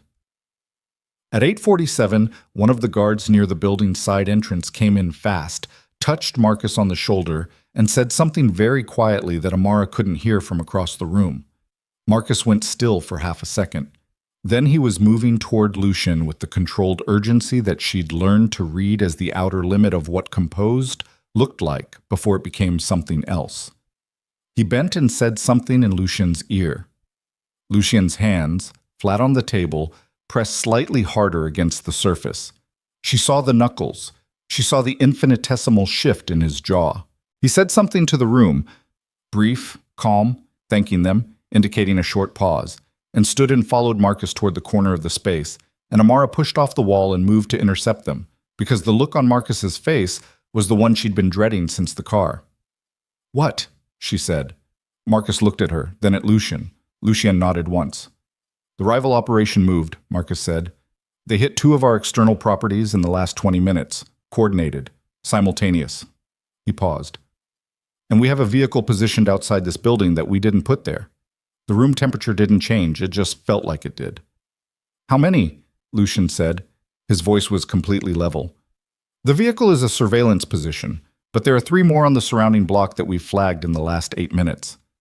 "They know we're here," Amar said. "They followed the redirect," Marcus said. "Someone at this table or someone connected to someone at this table." He didn't finish the sentence. Lucien looked at the 7 people sitting at his table. 7 people he'd redirected on 12 minutes' notice to a location that wasn't supposed to exist. She watched him do the calculation, watched it move across his face in the specific way of something that didn't show on his face at all, but that she could read anyway because she'd been paying attention. "Exits," he said to Marcus. 3. Service door at the back, loading bay on the east side, roof access. Marcus's voice was clipped now, operational. "The east loading bay is the cleanest. The vehicles outside are concentrated on the front and the side street. How long before they move?" "They're already positioned. They're waiting for something." "A signal," Amara said. Both men looked at her. "They're waiting for a signal from inside the building." Lucien's eyes moved back to the table. 7 people. One of them was not what they appeared to be. She thought about this morning, about Dana's message and the revelation that had rewritten the landscape of the last 6 days, and she thought about how that rewriting had felt. The specific vertigo of a world you thought you understood rearranging its furniture while you were standing in the middle of it. She thought about how Lucien had handled it, not with panic, not with rage, but with the immediate clinical redirection of someone who'd been betrayed before, and knew that the most expensive thing you could do in that moment was stop moving. He was not stopping. "Get the attendees out through the loading bay," he said to Marcus. "4 of your people with them, now." "And Carver's contact in the room?" "They move with the group." His voice was flat. "If they signal, we'll know it in the next 10 minutes based on how the external vehicles respond. That's how we identify them." Marcus looked at him for a beat. "I know what it is," Lucien said. "Do it." Marcus moved. The next 4 minutes were the organized chaos of 7 people being moved through a building that was not designed for evacuation by a team that had too few people and too little time and no clean option that didn't involve some level of exposure. Amara stayed close to the center of the group, not because she was protecting anyone specifically, but because the center was the best vantage point, the place from which she could see the most and respond to whatever changed. She watched the 7 faces. 2 of the men were talking to each other in low, tight voices. "Stress response," she read, "genuine disorientation." The woman in her 60s was silent and fully composed, moving with the specific economy of someone who had rehearsed this, if not this exact scenario, then something adjacent to it. 3 of the others showed the particular pale, tight-mouthed quality of people maintaining control over genuine fear. The 7th person, a man in his late 50s with silver-rimmed glasses and a jacket that had probably cost $3,000, was looking at his phone. Not talking on it, not typing, looking at it, holding it in a way that was slightly off, the thumb positioned at the edge of the screen in the way you'd hold it if you were— "Stop," she said. Everyone stopped. Glasses Man looked up. She was looking directly at him. He looked back with an expression of polite confusion that was just slightly too constructed, like someone who'd prepared the expression in advance of needing it. "Give me your phone," she said. "Excuse me?" The polite confusion sharpened into something that wanted to look like offense. "Your phone," she said. "Right now." "I'm not— Who are you exactly? I don't— "Give her the phone," Lucien said from behind her. The voice. The specific flatness of it. It landed in the air of the loading bay like a stone in water, and the circles spread out from it through the room, and the man with the silver-rimmed glasses held Lucien's gaze for 2 full seconds, and then his eyes moved, just slightly, just a fraction, toward the east wall, toward the loading bay door, and that fractional eye movement was everything. One of Marcus's men had the phone out of his hand before he finished calculating whether to run. Marcus looked at the screen.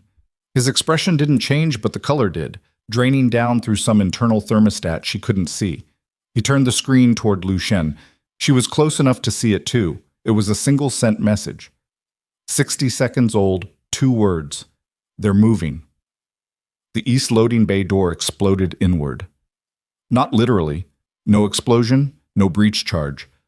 But the door came open with the violent, total authority of multiple people hitting it simultaneously from the outside. And the next 4 seconds were the specific controlled chaos of a situation transitioning from tense to active at a speed that the brain wasn't designed to track cleanly.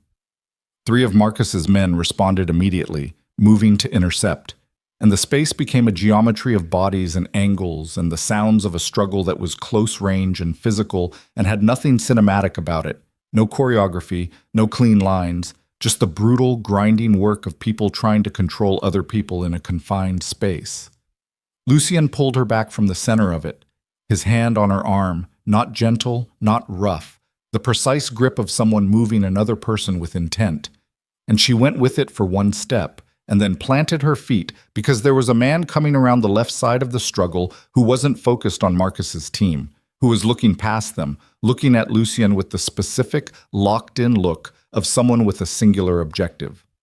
She recognized that look. She'd seen it once before in a restaurant, from across a dining room, and she'd moved then without deciding to, and the muscle memory of that decision was apparently still operational because she was moving now too.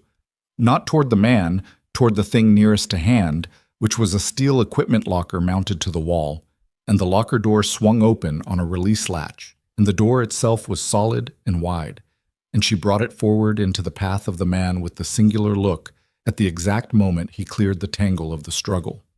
The door caught him across the chest and shoulder. He went sideways, not down. Sideways, and he was faster than the man at the restaurant, and he caught himself on the wall and came back with his arm already moving, and she dropped under it, low, like she had in the restaurant, the same borrowed football tackle geometry, and drove her shoulder into the wall of his torso, and the difference this time was that she was prepared for him not to fall, so when he didn't, when he grabbed her arm with a grip that was going to leave marks, she drove her elbow backward into his midsection twice in fast succession, and the second one hit something that made him exhale all his air at once and fold slightly at the middle. Slightly was enough.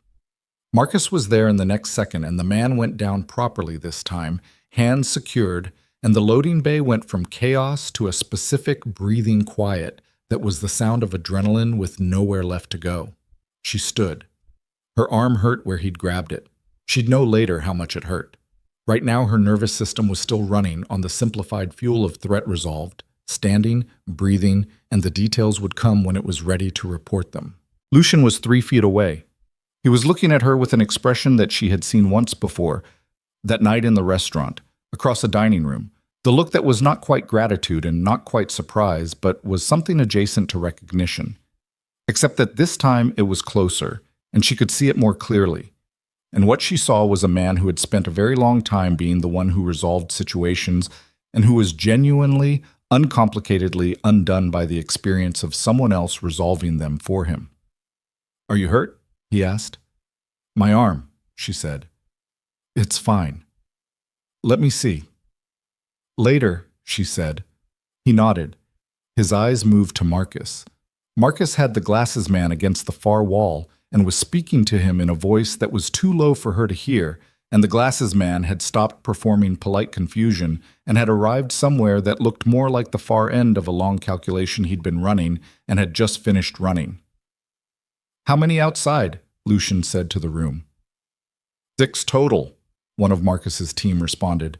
3 of ours down, 2 walking, 1, a pause. 1's not getting up. The room absorbed that. She absorbed that. She looked at Lucian.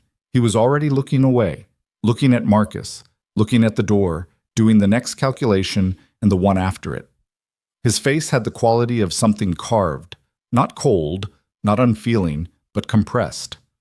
All the feeling compressed into a point small enough to fit through the eye of whatever needle the next 60 seconds required. "They know we're here," he said. "The surveillance vehicles on the street have already called it in. We have—" He looked at Marcus. 8 minutes, Marcus said. "Maybe 10. "Then we have 8 minutes, Lucian said. He looked at the loading bay door, hanging open on bent hinges, morning light coming through it in a flat, indifferent rectangle. "Get everyone out," he said. "Different vehicles, different directions. Reeves takes the south route." He stopped, looked at Amara. "You go with Reeves." "No," she said. He looked at her. "I'm not doing that again," she said. "I'm not sitting in a safe house waiting to find out how this ends. This is not a negotiation." "I know it's not, I'm telling you." She held his gaze. "I've been 2 steps behind everything since the restaurant. I need to be in the room where it's happening, or I'm useless to you and useless to myself, and I am done being useless." The loading bay was emptying around them, Marcus's team moving people out, controlled and quick. The rectangle of morning light at the open door waited. Lucien looked at her for a long time. 8 minutes, maybe 10. "You do what I say when I say it," he said. "When it makes sense," she said. He made a sound that was not quite a laugh and was not quite anything else. "Stay close," he said. They moved through the open door into the morning, and the city received them the way it received everything, without particular welcome and without particular resistance, just the ongoing fact of itself. Streets and light and the ordinary machinery of people going about the business of being alive. 3 blocks north, a black vehicle pulled to the curb. The window came down. And the man in the driver's seat was Carver, not running, not gone, not in front of an empty building waiting for a meeting that had moved. Carver, here, on this street, looking at Lucien through the open window with an expression that had nothing in common with the guilt or fear she would have expected, and everything in common with the look of someone who had been waiting, not for the operation, not for the arrest, but for this specific moment, this particular confrontation, this conversation that had been building for 11 years and had finally run out of road to travel before it arrived. "Get in," Carver said. His voice was completely steady. "Both of you, there are things you don't know yet." Lucien didn't move. Amara watched his profile, watched the jaw, the hands. "Lucien," Carver said, and the name came out with the specific weight of 11 years in it. "I have spent 3 years feeding the task force exactly what I wanted them to have. Nothing more. I built that case the way you'd build a controlled demolition. Every charge placed precisely so that when it went off, only what needed to fall. Actually, Lucien got in the car. She knew he would. She watched him make the calculation in the space of 3 seconds. The street behind them, the 8 minutes that were down to maybe 5 now, the rival organization's vehicles somewhere in this grid, and Carver's face in the window, which was not the face of a man running a play, but the face of a man who had arrived at a destination after a very long road and was prepared to account for every mile of it. Lucien opened the rear door and got in, and she got in beside him, and Carver pulled into traffic before the door was fully closed. Marcus was in a different vehicle. She'd seen him go with the main group through the loading bay. She had her phone, and Lucien was beside her, and Carver was driving, and the city moved past the windows with its complete indifference. And the interior of the car was the specific silence of 3 people who had things to say that were going to cost something to say. Carver spoke first. He kept his eyes on the road. "The task force has been building a RICO case," he said. 3 years. They have financial documentation, communication intercepts, 4 cooperating witnesses from peripheral operations. A pause. "What they don't have, what I made sure they never had, is anything that ties you directly to a violent act." Lucien said nothing. She could feel him beside her, the stillness of him, the specific compressed quality of someone who is listening with everything and giving nothing back yet. "The case they have," Carver continued, "is a financial case. Organized crime statutes, money laundering, conspiracy. Serious time if convicted, but survivable legally with the right structure." He changed lanes. "The case they wanted, the one they brought me in to build, was a murder case. Specifically, the Delgado situation from 6 years ago." Amara kept her face neutral. She didn't know what the Delgado situation was. She stored the name. "I've been in that room for 11 years, Carver said. "I know what happened with Delgado. And I know what didn't happen." He glanced in the rearview mirror. At Lucien, not at her. "You didn't order it. Reyes acted alone and you shut him down after. The task force has a witness who says different because that witness was paid to say different by the Falcone family, who wanted the federal heat aimed at you instead of them." Lucien said, "You could have told me. If I'd told you, you'd have moved on the witness. And moving on a federal witness, even a lying one, gives the task force exactly what they need to escalate from financial charges to something that doesn't have a survivable legal structure." Carver's voice was flat and even, the voice of someone who had rehearsed this conversation in their head many times and had arrived at the version without the emotion because the emotion wasn't useful. "I needed to stay inside long enough to document the payment chain, to prove where the witness's story came from and who bought it." "And?" "I have it," Carver said. 14 months of documentation, the Falcone family's payment to the witness, the intermediary they used, the task force handler who accepted the tainted testimony without disclosing the source. He paused. "That handler's career ends when this goes public. The witness recants or faces perjury. The murder charge evaporates." The car was quiet for a moment. Amara thought about the 14 months she'd seen in the server documentation last night. The 14 months Marcus had read as evidence of betrayal. The same 14 months, the same communications, a completely different architecture. "Dana," she said. Carver glanced at her in the mirror. It was the first time he'd looked at her directly. Dana didn't know my role. She knew I was in contact with outside parties. She assumed the same thing Marcus assumed. "She ran because she thought you were going to expose her," Amara said. She'd been feeding information to the federal task force independently, not knowing you were already there, and when she thought your communications were about to be discovered, she panicked. Yes. She wasn't working against Lucienne, Amara said slowly. She was working alongside the task force because she thought it was the only way out of the organization without being... She stopped. Without being killed, Carver said. He said it without judgment, the way you'd state a weather condition. Dana has been frightened for 4 years. She made choices based on fear. They weren't good choices, but they were coherent ones. He paused. She's not your enemy. Lucian said, she gave Amara's location to a federal surveillance team. Yes. She made a bad call under pressure, Carver said. She thought Ms. Brooks was a liability that the task force could use as leverage. She wasn't trying to get her killed. She was trying to manage the situation. He exhaled. Dana manages things when she's scared. It's what she does. Sometimes she manages them badly. The car slowed for a light. Amara looked out the window. A woman walking a dog. A man carrying a bag of groceries, moving fast, probably late for something. The ordinary texture of people living their ordinary lives inside a morning that had no idea what was happening in this car. The rival organization, Lucian said. Separate problem, Carver said. The Falcone family used the federal investigation as cover. They hoped the legal pressure would either force you out or create enough internal confusion to make a physical operation viable. The attacks over the past month were Falcone operations, not federal ones. He checked the mirror again. The task force doesn't know about the warehouse incident from 3 weeks ago. Falcone kept their operation completely dark from federal channels because they couldn't afford the interference. They're still active, Lucian said. They're still active, Carver confirmed. The federal situation is manageable. I can give you a window, 48 hours, maybe 72, before the task force realizes the location change this morning means you knew about the operation. After that, the legal machinery starts moving, and you'll need to be in a position to meet it through proper channels.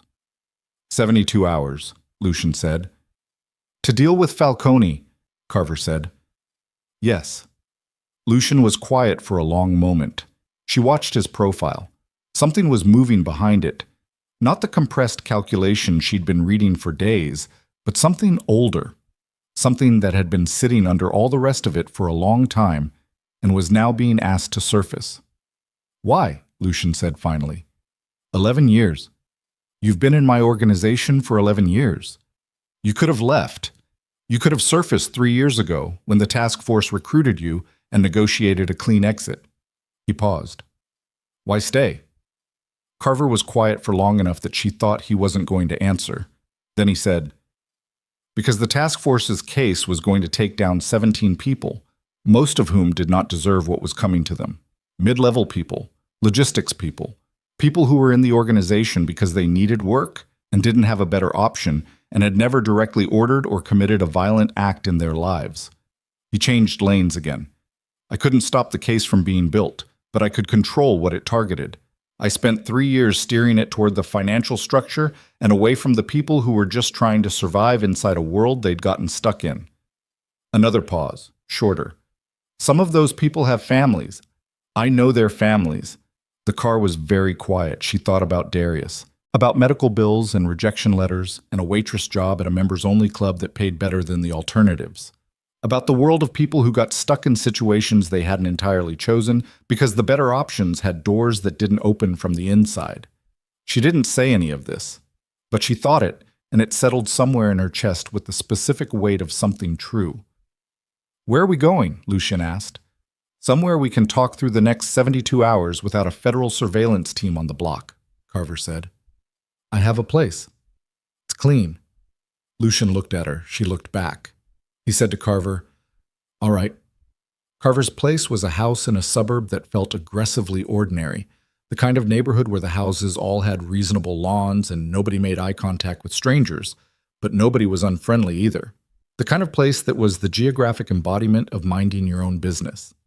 The house itself was 3 bedrooms, a kitchen that hadn't been renovated since the 90s, furniture that had been chosen for durability rather than taste. The living room table became a planning surface.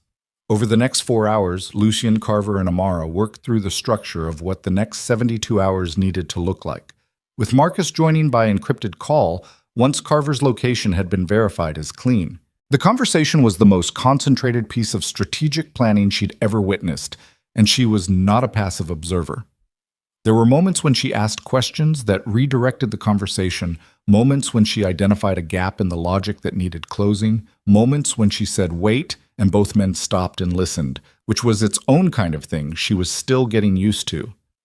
The Falcone problem had a solution, but the solution was not clean, and it was not comfortable, and it required the kind of cold honesty about what was actually available as leverage, and what was actually possible to threaten versus what was theater.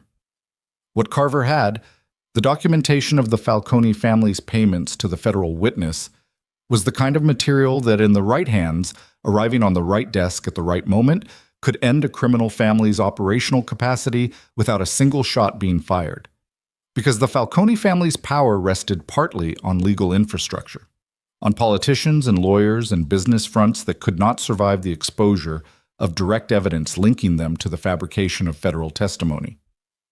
"You give this to their legal exposure," Lucy said, looking at the documentation Carver had laid out, "and they have two choices.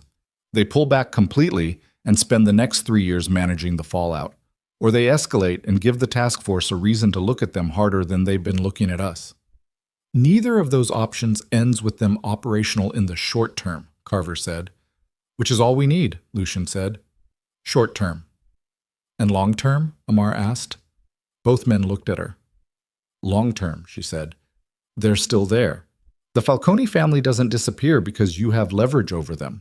"No," Lucian said, "they don't." "So this is a pause," she said. "Not an end." Lucian looked at her steadily. "Most things are." It wasn't a satisfying answer. She thought about pushing on it and decided that some things were better understood through what happened next than through the explanation of what should happen, so she let it sit. The Falcone documentation was delivered, through channels she was not part of and did not ask about, at 4:17 that afternoon. The delivery was made to two separate recipients, a federal prosecutor in a different district from the one running the task force investigation, and a journalist at a publication whose legal department was known to be equipped to handle exactly this kind of material. The dual delivery was Carver's structure. His reasoning: one recipient could be pressured or bought or delayed. Two, in different institutional contexts, created a redundancy that made suppression logistically implausible. She understood the architecture. She was developing, she realized, a working vocabulary for this kind of architecture. She wasn't sure how she felt about that. At 6:45 in the evening, Lucien received a call. He took it in the kitchen, with the door mostly closed, and she sat in the living room with Carver, and neither of them spoke because both of them were listening to the muffled, one-sided sound of a conversation that was brief and that ended with Lucien saying 3 words she couldn't quite make out. He came back into the living room. He looked at Carver. "They're pulling back," he said. Carver nodded slowly. "Once." "The Falcone family," Lucian said, and his voice had a quality to it that she couldn't fully name. Not triumph, not relief, not the specific bright emotional release of winning. Something older and more complicated, like a man who'd been carrying a weight for a long time and had just set it down and was discovering that setting it down didn't feel the way he'd imagined it would feel. Their consigliere reached out through a third party. "They want a conversation about terms." "Terms," she said. "Mutual non-aggression," Lucian said. "Formalized, with witnesses from the other families." He paused. "It ends the blood feud." She looked at him. "Does that mean what I think it means?" "It means the multifamily coalition they built to come after me collapses, because the Falcone family is the architecture holding it together, and without them the others won't coordinate." He sat down on the chair across from her. He sat the way a man sat when he'd been standing for a very long time and was finally permitted to stop. "It means the war is over." The room was quiet. She thought it would feel bigger than this. The end of something that had tried to kill Lucien 3 times in a month, that had put her in safe houses and moved her through the city like cargo, that had run parallel to a federal investigation and a decade of internal fractures and a pair of people, say, Dana and Carver, who had each, in their own way, been trying to manage an impossible situation from the inside. She thought the end of it would arrive with some kind of weather, some shift in atmospheric pressure. Instead, it sat in an ordinary living room in a suburb where nobody made eye contact, at 6:47 on a Thursday evening, quiet and unremarkable. The next morning, Carver sat across from the federal task force's lead attorney in a conference room and presented the documentation he'd spent 14 months assembling. The meeting lasted 3 hours. The task force attorney was a woman in her 40s who had the specific battle-worn expression of someone who had spent a career navigating situations where nothing was clean and everyone thought their version of the story was the true one, and she read through what Carver provided with the careful, sequence-by-sequence attention of a person who knew that what she was looking at was going to require her to make decisions she wouldn't enjoy making. The handler who had accepted the tainted Falcone testimony was placed on administrative leave by that afternoon. The cooperating witness's attorney received a call from the prosecutor's office. The recantation process began. The murder charge, the one that had been the intended centerpiece of the case, the one that would have made everything else survivable into something that wasn't, was placed under formal review. The financial case remained, the organized crime statutes, the money laundering structure. That case didn't disappear because the murder charge collapsed. It just became what it actually was, a financial case with financial penalties, requiring financial and structural remedies rather than the kind of remedies that happened in federal correctional institutions. Lucien's legal team had been working for 48 hours by the time the formal negotiations began. She was not in those meetings. That was a line she understood without needing it explained to her. There was a world she'd entered, and she'd moved through parts of it that had required her specific presence and her specific capabilities, and there were other parts of it that were the machinery of lawyers and prosecutors, and a legal restructuring process that had nothing to do with anything she could offer. She visited Darius. He was sitting up in bed when she came in, eating the specific kind of hospital lunch that looked like it had been designed by committee to be adequate and nothing more. And he looked at her with the expression she'd been dreading. Not anger, Darius didn't really do anger, but the specific worried assessment of a younger brother who knows his older sister well enough to read the last week in her face. "You look terrible," he said. "Thank you," she said. "How are you feeling?" "Better than you, apparently." He set the fork down. "What happened?" She sat in the chair beside his bed. She thought about how much to tell him, and she thought about the specific geometry of protecting someone by keeping them ignorant versus protecting them by giving them enough truth to navigate by. And she thought about what Sergeant Holloway had said about information being a survival tool, and she decided on something in between. "I got involved in something complicated," she said. "I'm okay. You're okay. Everything is being handled." He looked at her for a long time. "The men outside my room. They're gone now. They were there for 3 days, Mara. I know. That's not—" He stopped, started again. "That's not a normal thing that happens to people." "No," she agreed. "It's not." He picked up the fork, put it down again. "Are you in trouble?" "I was," she said. "I'm not anymore." That's a very specific tense. She almost smiled. "I know." He looked at her with the expression that she'd been seeing on his face since he was old enough to worry about things, since their mother had gotten sick and Darius had been 12 and had decided, with the absolute conviction of a 12-year-old who'd run out of adults he could rely on, that worrying was something he could contribute. She had spent years trying to relieve him of that particular burden and had never fully succeeded. "Your bills," she said. "The hospital, the treatment plan." She paused. "It's being taken care of." He stared at her. "I'm not going to explain all of it right now," she said, "but your care continues. The team you have stays. You're not going to have to stop treatment because of money." She held his gaze. "That part is done." He was quiet for a long time. "What did you do?" he said finally. His voice was soft. "I did what I knew how to do," she said. "When I needed to." He looked at her. She looked back. "Okay," he said finally. "Okay," she said. She stayed for 2 hours. They talked about things that had nothing to do with any of it. A television series he'd been watching, a nurse on his floor who he had opinions about, the question of what he was going to do when he was well enough to leave, which was a question he'd been putting off and which she gently declined to put off with him anymore. He had ideas. She listened to them. Some of them were good. She told him which ones she thought were good and why. And he argued with her about one of them, and she argued back. And for 2 hours, the last week existed only in the background of everything, the way a storm existed in the background after it passed. You knew it had been there. You could see what it had left behind. But you were standing in ordinary afternoon light, and your brother was eating mediocre hospital food and arguing with you about his future plans.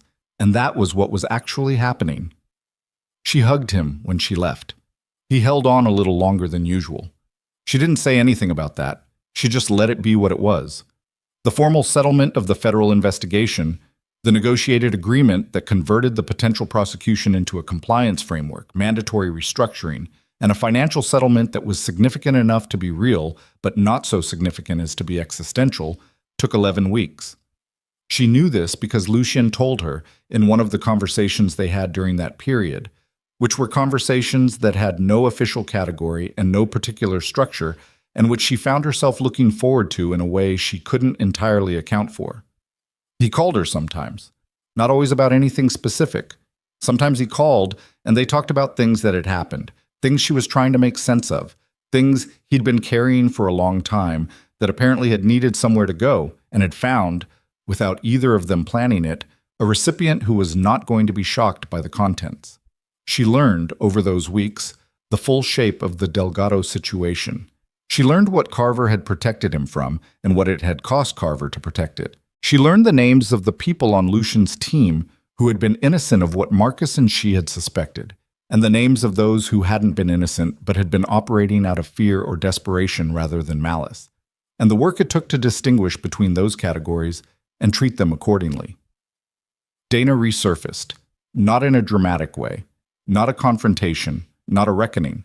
She sent a message through a channel that suggested she had help sending it, that was 3 sentences long, an acknowledgement of what she'd done and the harm it had caused. No request for anything, just the statement. Amara read it twice. She wrote back 4 words. I understand why. Okay. She wasn't sure it was entirely true, but it was true enough for where she was right now, and she'd decided that true enough, for now, was a reasonable standard to operate by. The Obsidian Club reopened 4 months after the night that had started all of it. There had been renovations. The marble floor near Table 7 had been replaced, though you couldn't tell the difference unless you knew where to look and what to look for. And the reopening was quiet and exclusive in the way the Obsidian Club was always quiet and exclusive, which was to say that the people inside it had money and the people inside it had privacy, and neither of those facts was going to change because of one Tuesday evening. However, that Tuesday evening had gone. Amara arrived at 7:30. Not as a waitress. She'd left that position the morning after the incident, which had felt significant at the time and felt almost funny now. The most consequential job she'd ever had, and she'd held it for 11 days. She was wearing the kind of dress she didn't own until recently and had needed help selecting, and the hostess showed her to the corner booth without checking a list because the reservation was in a name that opened certain doors, and she sat down and ordered water and looked at the room. Different, slightly. New staff she didn't recognize. The bar rearranged in a way that improved the sight lines. She noticed these things automatically now, without deciding to. The room's geometry, the sight lines, the position of every entrance. She didn't think she'd ever stop doing that. She'd made her peace with it. Lucien arrived at 7:42. He was alone, which was unusual enough that she noticed it and didn't say anything about it.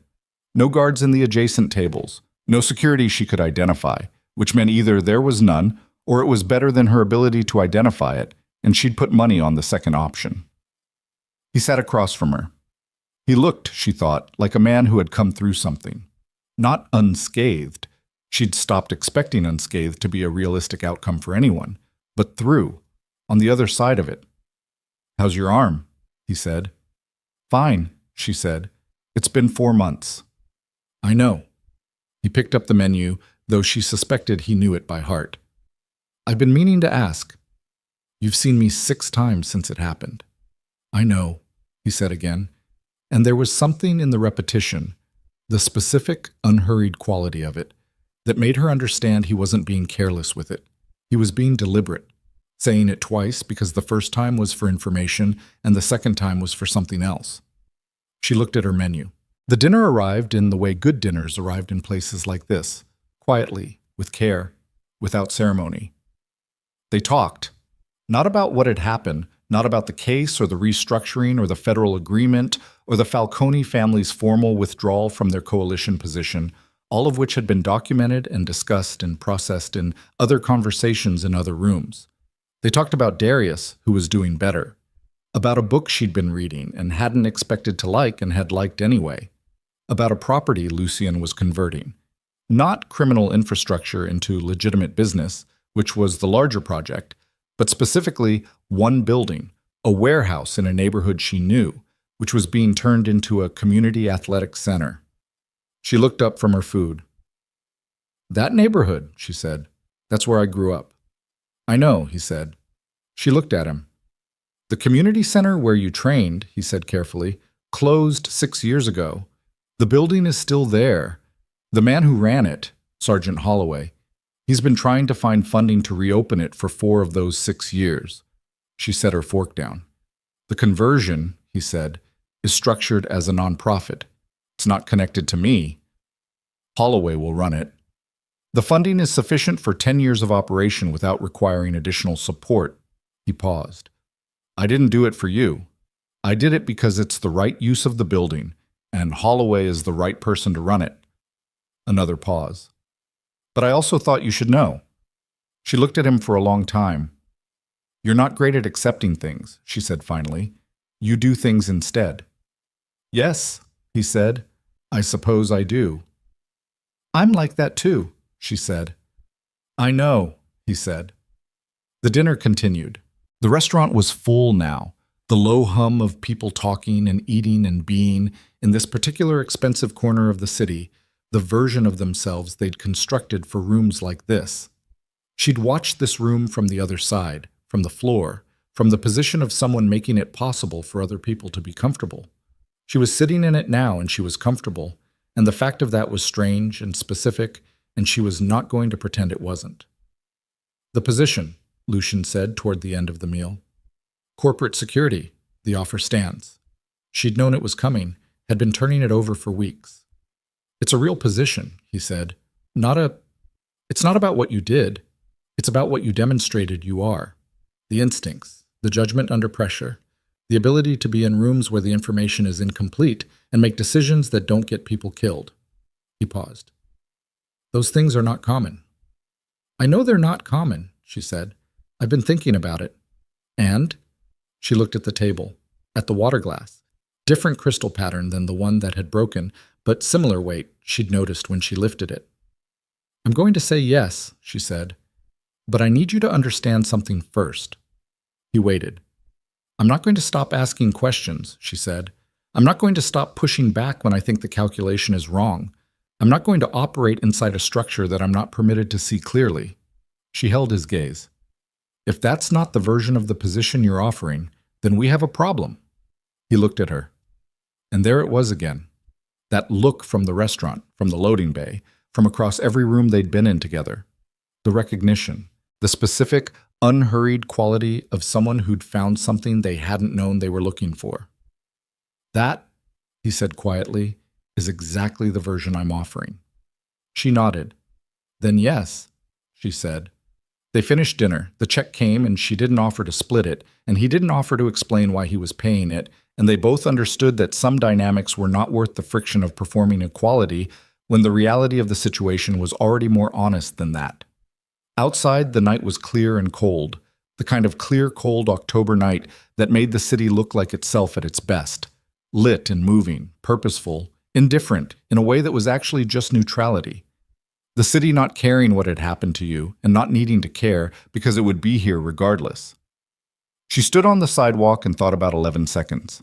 11 seconds in a restaurant 4 months ago with a water pitcher in her hands and a man she hadn't known existed about to be killed by a man she hadn't known was there. 11 seconds that had pulled her out of one version of her life and set her in front of a door she hadn't chosen and that she'd walk through anyway, because that was the kind of person she was. And she'd known that about herself for a long time without ever being fully certain what it meant. Now she had a better idea. Lucian was beside her on the sidewalk, and neither of them were in a hurry, which was its own kind of remarkable given the past 4 months. "I owe you more than I can calculate," he said. She looked at him. "You paid for my brother's treatment." "That's not a calculation, that's a baseline." "You converted a warehouse into a community center. That's not about debt either." "Then stop calculating," she said. "I did what I did, you did what you did. We're here." He looked at her for a moment. "Yes," he said, "we are." A cab passed. A couple walked by. The city continued its ongoing, enormous, entirely self-involved project of being itself. And in the middle of it, on a sidewalk outside a restaurant, where the marble floor had been replaced and the crystal water pitchers were the same weight as before, 2 people who had come through something stood in the ordinary night air and did not need to say anything else. She pulled her coat tighter. "Walk or cab?" she said. He considered. "Walk." "Good," she said. And they walked.